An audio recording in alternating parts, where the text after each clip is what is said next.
Welcome to Matters of DeCorum. I'm Scott Corum. This is what matters to me. Well, extra coffee today. A lot of extra coffee today.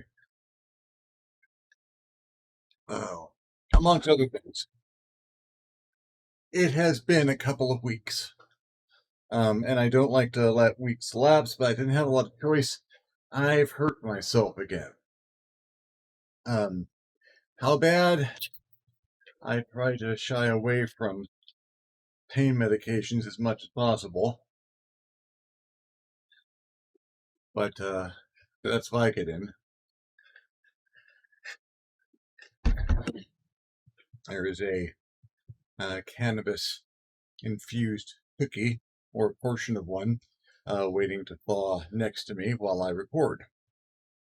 I am in a tremendous amount of pain because I have one of the most Scott injuries you can possibly get. I fractured my tailbone. Go figure. Went to talk to the wife and had a seat in my walker. My walker folded up under me, and I landed on my tailbone on a part of the walker that is not meant to be impacted with the tailbone, particularly when it is in its folded configuration. So go figure, here I am. It is not just an inconvenient injury, but there's not much they can do for it aside from try to control the pain. And don't do much. Seeing as how I've been in don't do much mode for a while, self-isolating during quarantine and all, I'm just having a grand old time sitting here not doing much. But if I let another week go by without a recording, I was going to go nuts. So here I am. I also had a question asked from my last recording what this thing is. This is an emergency light. It has some fairly standard emergency light functions, but what I like, brightness warning. I like that. That's really kind of Star Wars and gadgety cool. I like me some gadgets. I also hang this on it when I'm not using it, which isn't much these days. So, Mage the Ascension. Doing podcasts with a gaming group I'm involved in. I think actually our first real introduction podcast, it comes out tomorrow. I'll talk about it here later and post a link when there's a link to post. And this particular group I met through the friendly local gaming store and been gaming with them in Lomita, all of whom are half my age. And it's an exercise in feeling very old, at the same time being the experienced hand at the table. They are all experienced role players. They're all very good. It makes and we have a good dynamic, but we change what we play. It's been mostly all Dungeons & Dragons 5th edition so far. And they wanted to venture out. And it turns out a couple of them had been involved in a Mage the Ascension game in the past that they could have had a better time with.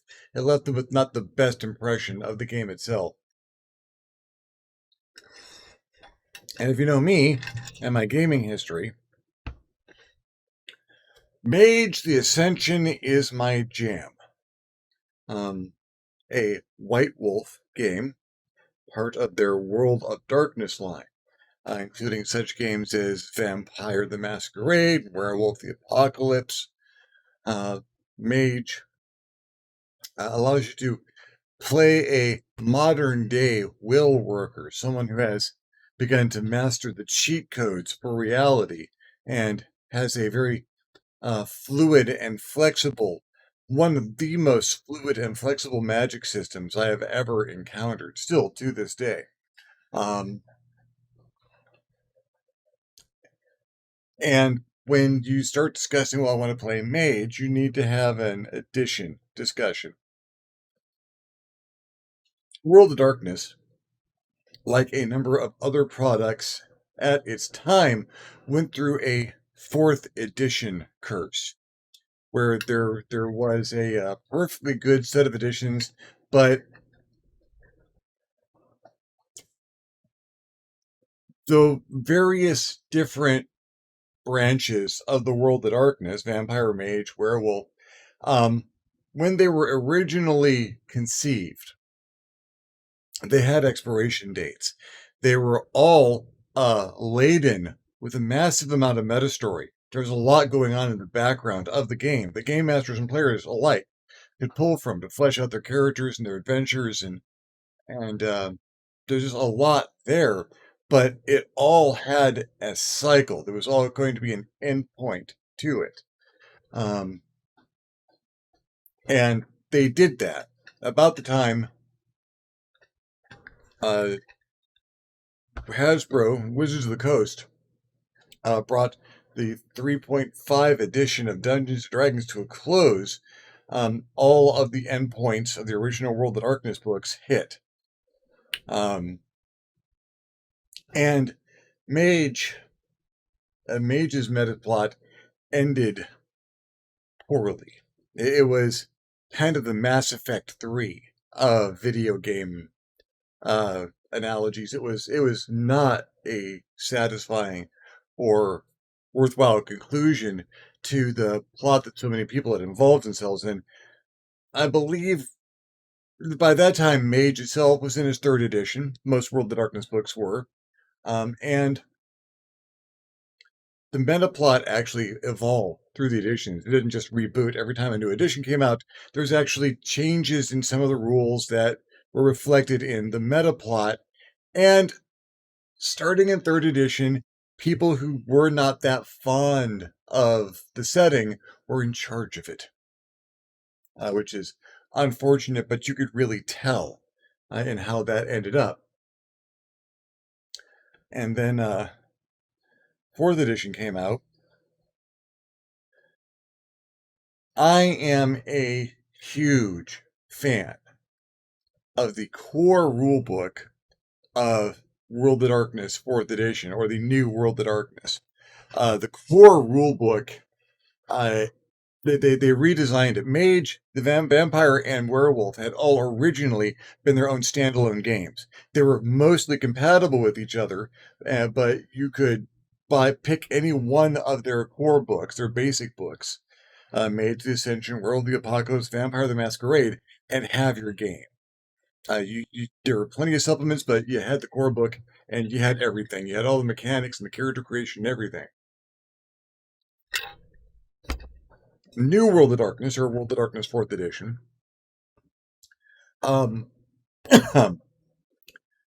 had a different philosophy. There's a core rule book that lets you make just a person, a standard human being living in the World of Darkness. It is one of the most flexible, most free-form, fast and easy role-playing games I have ever experienced. It is so fast and flexible, I can run just about any game, any setting that you imagine from those rules. A fairly small, relatively inexpensive book, and if you had that, you had all the basic character creation rules, what worked for all the rest of the branches. And then you picked up Vampire or Werewolf or Mage the Awakening. Their bylines changed. I forget what the bylines for Vampire and Werewolf were. But you had what it took to change a human being into one of those other beings. How they became vampires, or discovered they'd been werewolves all along, or awakened and became mages. Mage the Awakening, or Mage 4th Edition, is a massive step backwards. It is a truncated, desiccated corpse of the original. Magic systems there with some obvious and notable changes, but it's there. It's effectively as freeform and as flowing. It operates about the same way. But the set they abandoned having anything like metaplot, which I understand. That metaplot had to be a lot of work, and they took what was in the first 3 editions the cosmology of the universe and what mages were and their relationship to it was vast and open. There weren't any answers. There were only more questions that would lead you to find more questions. It was all a puzzlework tapestry. Anything could have been true. Many things could have been true simultaneous. It was the nature of the beast you were dealing with. It was all about how variable and flowing reality really could be. In 4th edition, it was just laid out for you. There were no questions. There were just answers. It was all very simple and all ridiculously formulaic.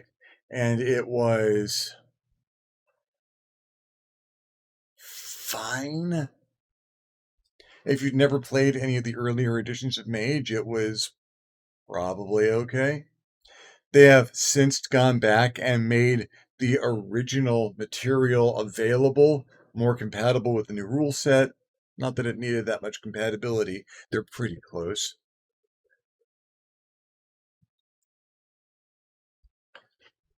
They realized they kind of shot everything in the foot by making everything so tight, concise, and compact. And I don't even know if White Wolf or Onyx Path is still publishing Mage. I haven't kept a. I know you can buy the books online, Drive Through RPG, which has partnered with White Wolf and Onyx Path, I believe. So, if someone comes to me and says, I want to play a mage game, what do I recommend they go to?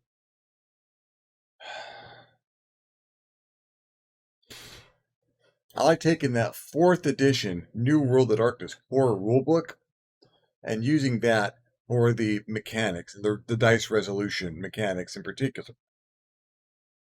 And then I'll go back to Mage the Ascension 2nd edition, probably the best of the editions, for the magic rules and the cosmology, and throw spackle where the joins don't quite meet. It works out.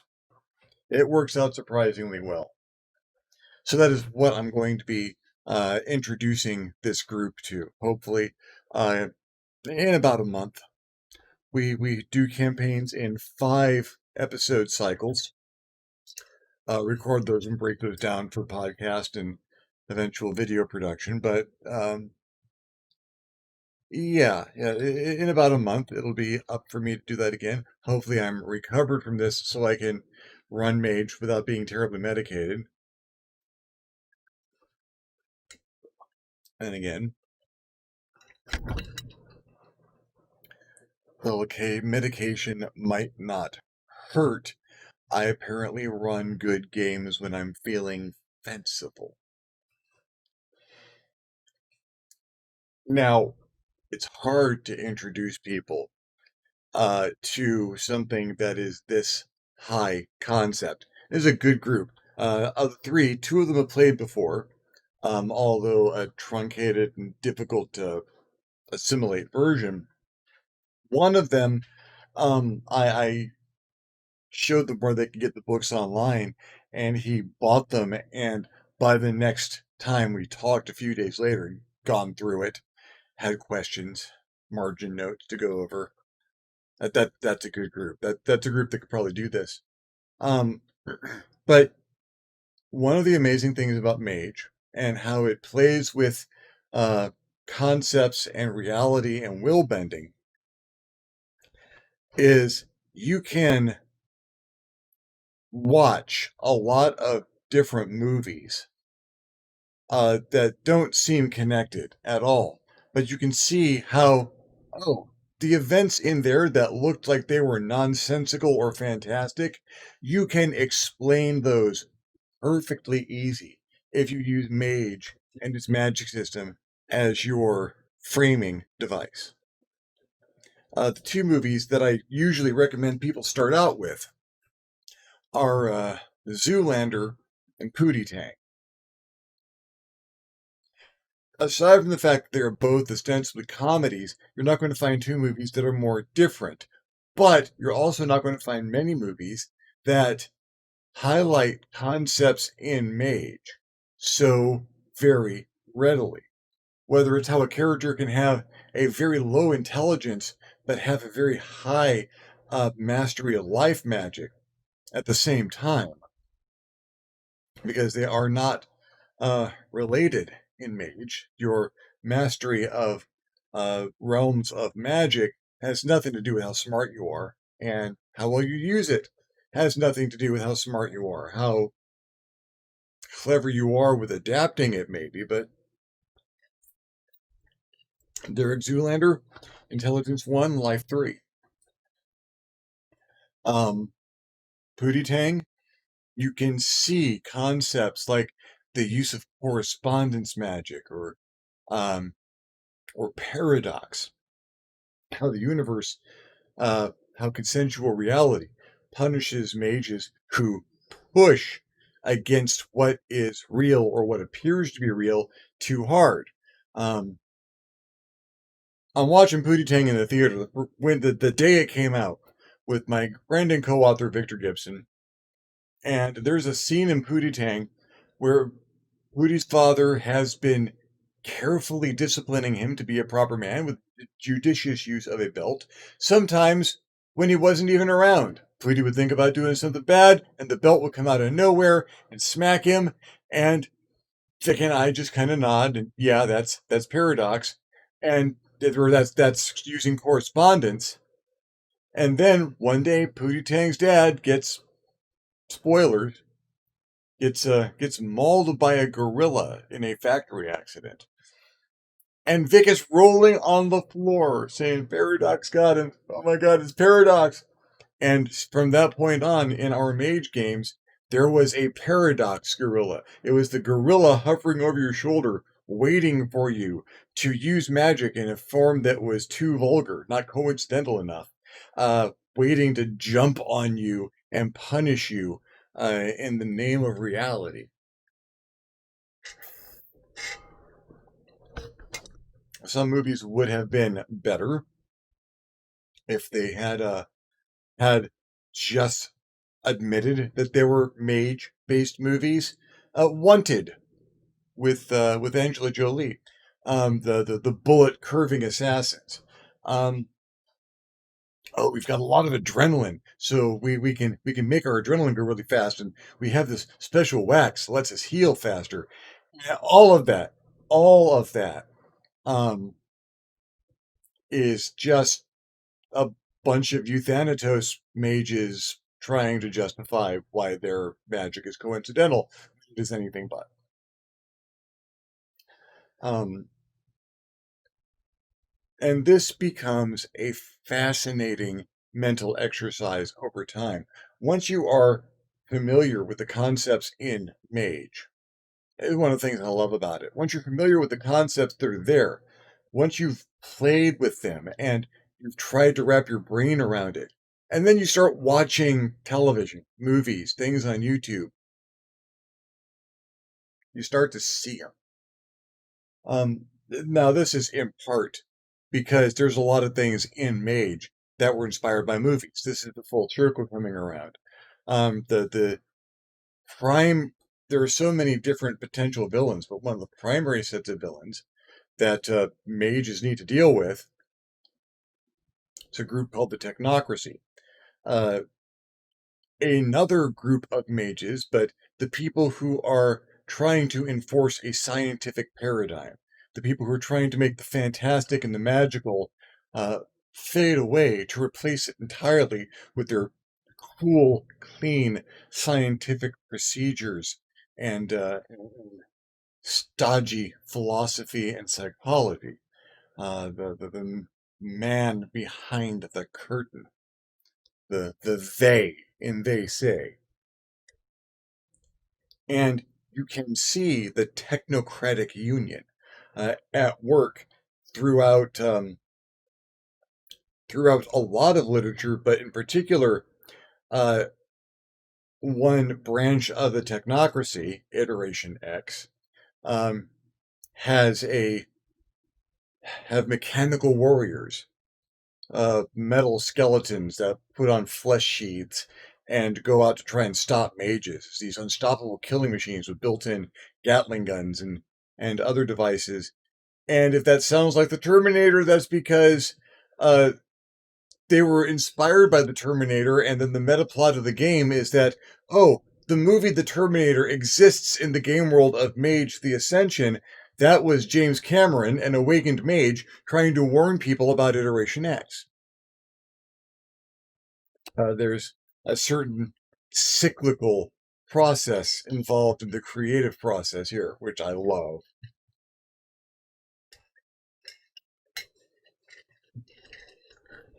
Leads to one of my favorite headcanons about Gilligan's Island, in fact, that if you perform magic that does not conform to the reality around you, if you push too hard on reality, reality can snap back and backlash or throw you out into a paradox realm until you figure out what you did wrong and are perhaps allowed back in. And Gilligan's Island turns very easily into a paradox realm where a technocrat, the professor, is being punished for pushing science too far um, by having nothing scientific besides a transistor radio to work with to get off of this island surrounded by hobgoblins of his personality that are hampering him, preventing him from doing what he needs to do, learning what he needs to learn. So many things turn into mage inspiration. So once you've got a rule set, once you've got concepts to point people to, how do you build a mage campaign from that? Well, you pick a city. For this campaign, it's probably St. Louis. I will use St. Louis as a setting for a game at the drop of a hat. I lived there from 1976 to 1989, and formative years of my life. And I know 90s or 80s St. Louis like the back of my hand. I have been back to visit a number of times. I've reinforced my knowledge of things that were there and things that have changed. I've visited my old house and my old digs. So much has changed. But I love the history of the city and so many of its features and the twists and turns and curls, seasons around it. I could run games there every day for the rest of my life and never run out of places to show people in St. Louis. Um, I like doing travel logs and introducing people to new foods and new experiences from my memory in these games, and this is no exception. Exploring St. Louis in Mage, it's not the first time we'll have done this. First time in a while, but having this group that has not experienced the city at all um, gives me an opportunity to really bust out with that. And then what do you make the campaign?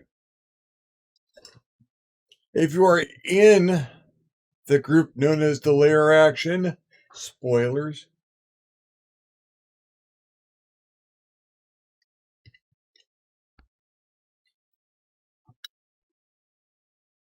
Layeraction.com. Visit it tomorrow for some surprises.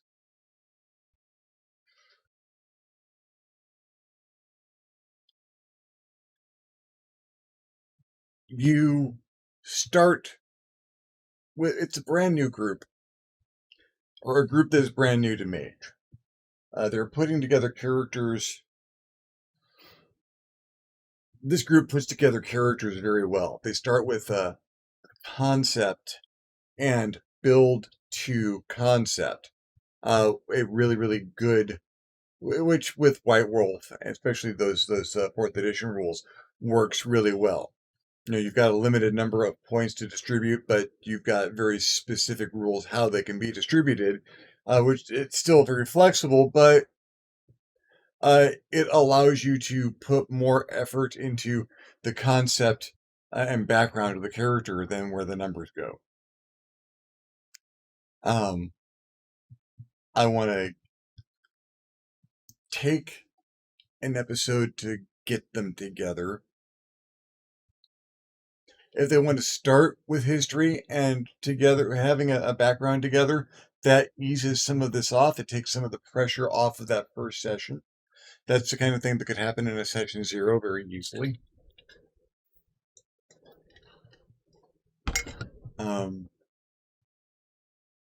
Or they could meet.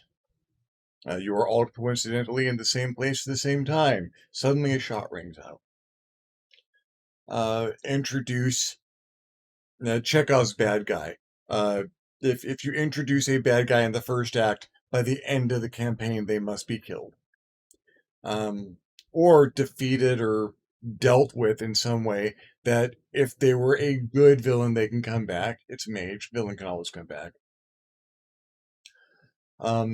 Introduce a bad guy and have some action. Mage is great for action. Mage is great for avoiding action. Mage is about options. And that makes it amazing to play and phenomenal to run if you like non-linear role-playing experiences.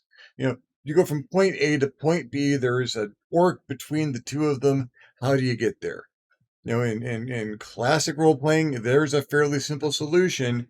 Start a day, hack, / go to B. In Mage,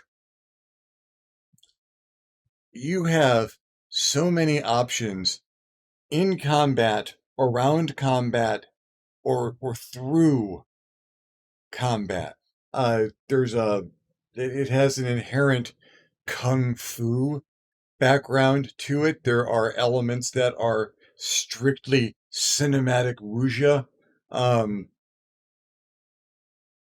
Remo Williams kung fu Bruce Lee inspired stuff, which I love. The gunplay is amazing and can get even better if people understand how to manipulate their magic to alter the gunplay. Using the magic alone can be combat effective because of the limitations of not pushing too hard on what reality will tolerate.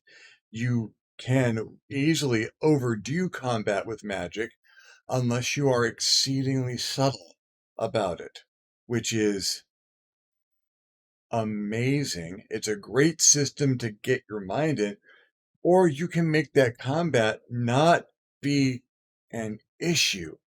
Deal with it socially, or you can utilize your magic and your knowledge of how the universe works, the cheat codes, as it were, and make it so the combat not only doesn't happen, but the things you were going to fight end up being assets and or resources. Befriend the dragon is a real option in Mage. And there's no right answer. There may be preferable answers. There may be ways that a group's mentor or patron would like them to handle a problem. But when it comes right down to it, when the rubber meets the road, it's all up to the individual in that moment. They are workers of the will. They are wielders of secrets older than time and broader than the universe. When it comes time for something to be done, how they handle themselves is entirely on them. And their options, as I might have hinted at, are nearly unlimited.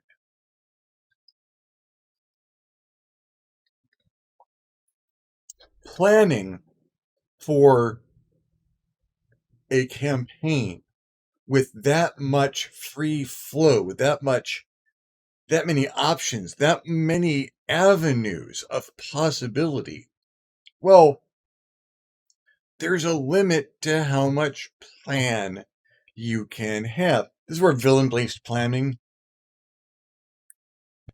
pills haven't even kicked in yet. This is where villain-based planning comes in really handy. I have no idea what the good guys are going to do. I know bad guys are going to be doing. That's what my plan is. This is what is happening. This is a thing that is going to happen. There is some plot. There is some plan. There is some event. There is something that is going to happen that needs to not happen, or at least needs to not happen in the way that its instigators believe it's going to happen. How the party deals with that, given the information, given the who, what, where, when, how, why, and how, or even just the when, and where. If I just drop that on them, a thing is happening here at this time.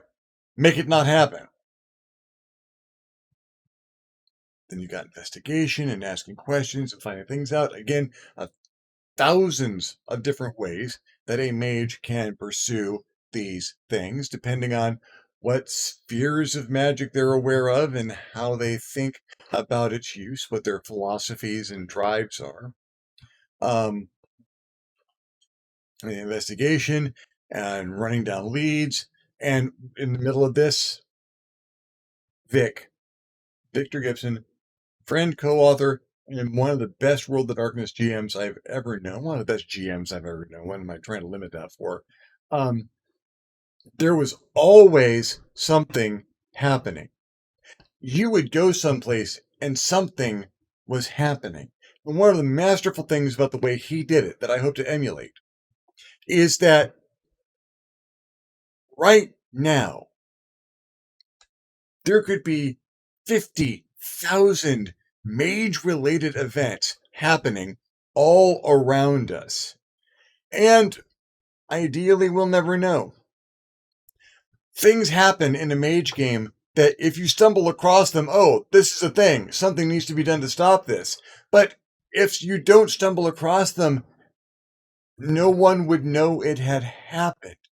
People disappear, things break, objects vanish, courses of event are changed. Why is someone tampering with the traffic lights? Why is that train not arriving on time? Who is that weird guy following people in the bus depot? What's going on? You can see this stuff everywhere. A mage can see the layers under the simple events and understand their benign or sinister purposes. And so while you're investigating, okay, I go here to stop this thing at this time, or stop whatever at this time.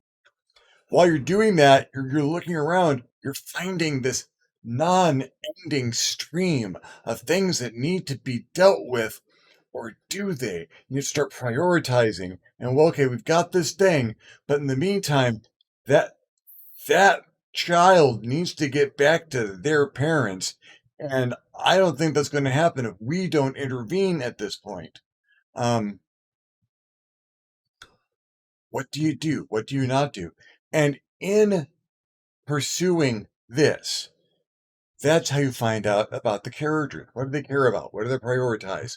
What are their flaws? What do they pursue in exclusion of all else? Are they mission driven? Are they driven by their care of the people around them, or their concern that reality is either properly protected or pushed just enough? It's a high concept game, and it is. It's one of those things. I am an improvisational DM. I start with a basic concept and give my players a situation, and then most of what happens uh, in that campaign flows from, okay, the players do something, and here are the consequences. And here's the reactions to what they did. Now here's their reactions to those consequences. And now here's a fresh set of consequences. And the cycle happens. I just have to adjudicate what consequences occur from actions. It's a little more complicated in Mage because all these things have strings and threads and wheels within wheels. And it's all part of this astonishing tapestry of fate and destiny.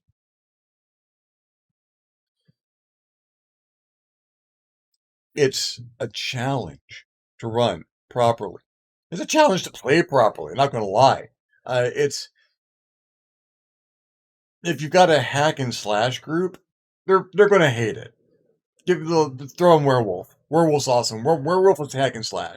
There's some high concept in Werewolf, but it's, how long do you dick around with the mortals until you turn into a giant dog and start biting people? It's that simple. Or if you're super edgy, maybe vampire. It's more your speed. There are a number of White Wolf settings. Promethean is one of my favorites. Just to scatter in there, I don't think I could run a Promethean campaign because it would be amazingly depressing. But throwing them in as flavor here and there in other places, kind of fun. They're Frankensteins, essentially, of various different varieties. That might be a video all of its own someday.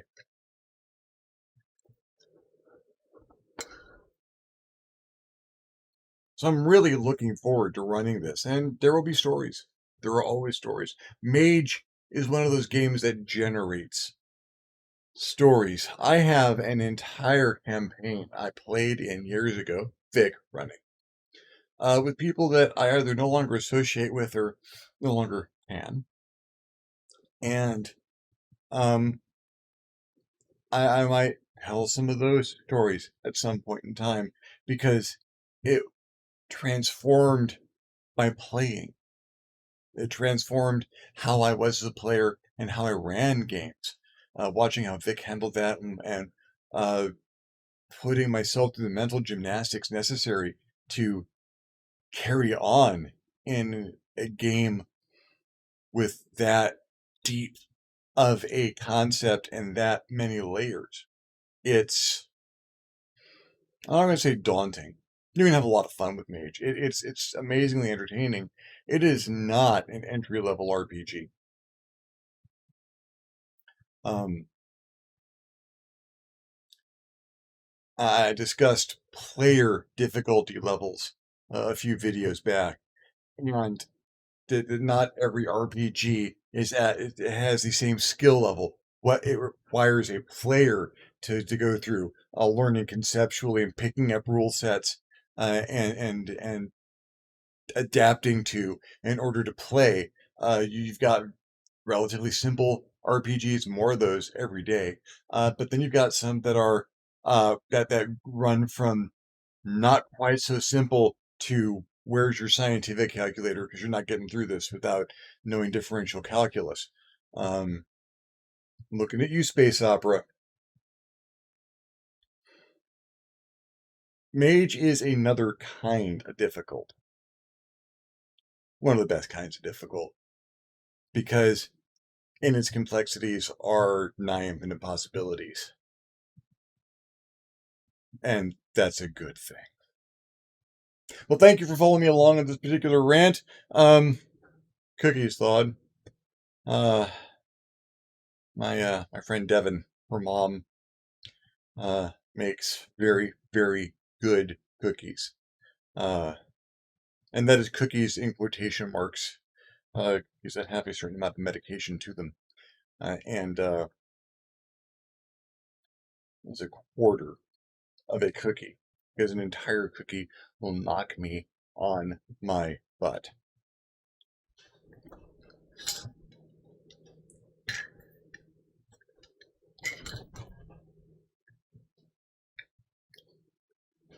going to take 2 hours for this to take effect.